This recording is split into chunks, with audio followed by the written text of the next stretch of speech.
What you're about to hear is an anonymous confession. The person sharing this story claims these events are true.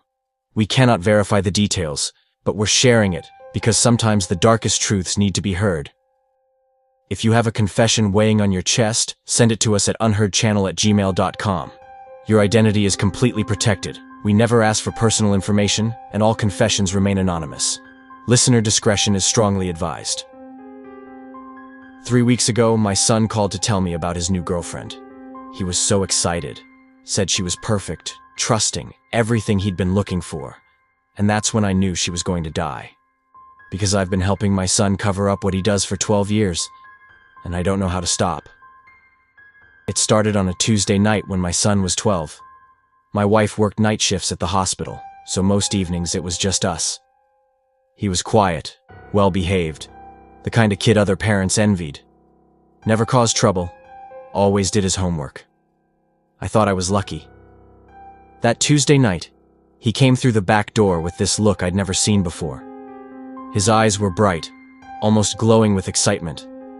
But there was something else there. Something wrong. "Dad," he said, breathless, "I need to show you something incredible." He led me to our shed. Inside, on my wife's old craft table, was our neighbor's cat. But calling it a cat doesn't capture what I saw. It was reconstructed, methodically arranged using my tools, the same tools I'd taught him to use for innocent projects. "Look what I figured out," he said with pure pride. "I wanted to understand how it all fit together." That smile. God, that smile was mine. The same one from every family photo, every birthday, every proud moment, but twisted into something that made me want to run. Here's what I should have done. Called 911, grabbed my son, driven to the nearest hospital. Here's what I actually did. I helped him clean up. I told myself it was just morbid curiosity. Kids go through phases, right? Maybe he'd watched too many horror movies. Maybe it was just a phase he'd grow out of. I could handle this quietly, keep it in the family. So we buried what was left under the oak tree where his tire swing used to hang. I made him promise on his mother's life that he'd never do anything like this again. He promised. Looked me straight in the eye and promised. And for months, I thought I'd fixed it. His grades improved. He made friends. Joined the soccer team.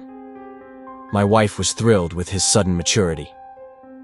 "Whatever you said to him really worked," she told me.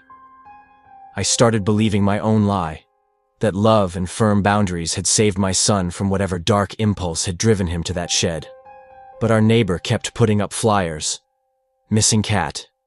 Orange tabby. Much loved pet. I'd see her crying at the mailbox, and every time I almost broke, almost told her the truth. But my son would be right there beside me, trusting me to keep our secret. Years passed. He grew into everything a parent could want.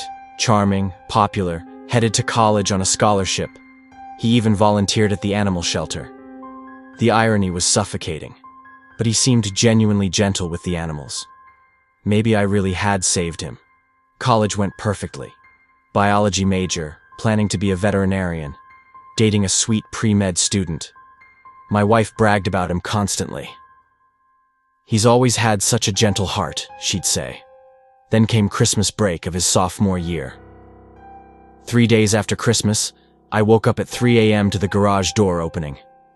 Through the kitchen window, I watched my 20-year-old son in the driveway, washing dark stains out of his car trunk with our garden hose. I knew what those stains were. I knew, and I went back to bed and pretended to sleep. 3 days later, the news broke. 19-year-old college student found dead. His girlfriend. When the story came on, he was sitting right next to me, showing perfect shock and grief.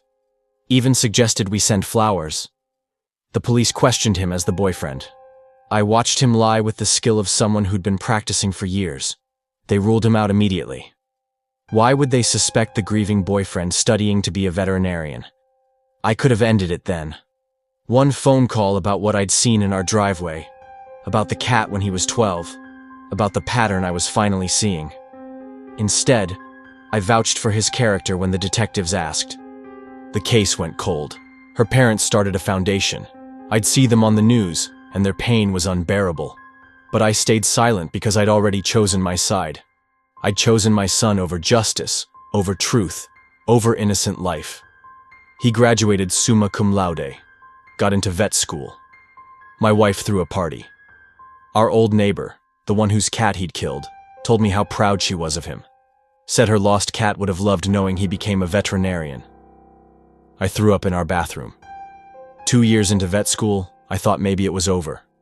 Maybe the first girl had been an isolated incident, a moment of panic that would never repeat. Then he called at 2 a.m., sobbing. "Dad, I think I hurt someone." My blood turned to ice, but I already knew what was coming. "There was this girl," he said. "She was asking questions about my ex, getting suspicious. She was going to talk to the police. I couldn't let her destroy everything I've worked for." "Where is she now?" "She's gone, Dad. I made sure she can't hurt us." He said us. And that's when I realized the truth. I hadn't been protecting my son from his darkness. I'd been feeding it. Every cover-up, every lie, every time I chose silence over action, I'd been teaching him that love meant complicity. "What do you need me to do?"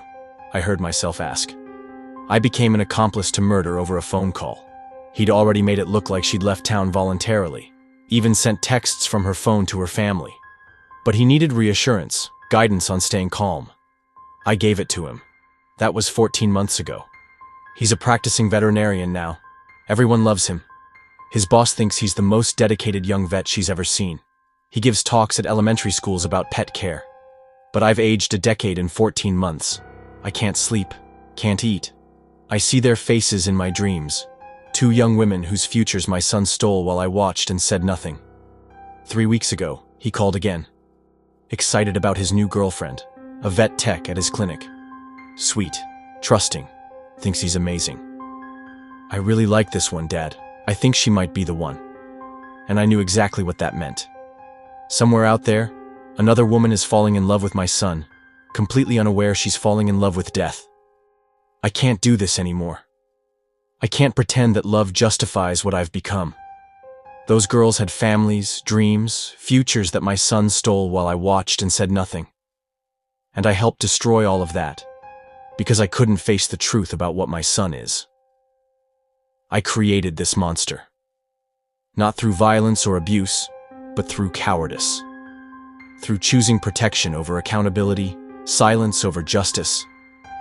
I had so many chances to stop this, and I failed every single time.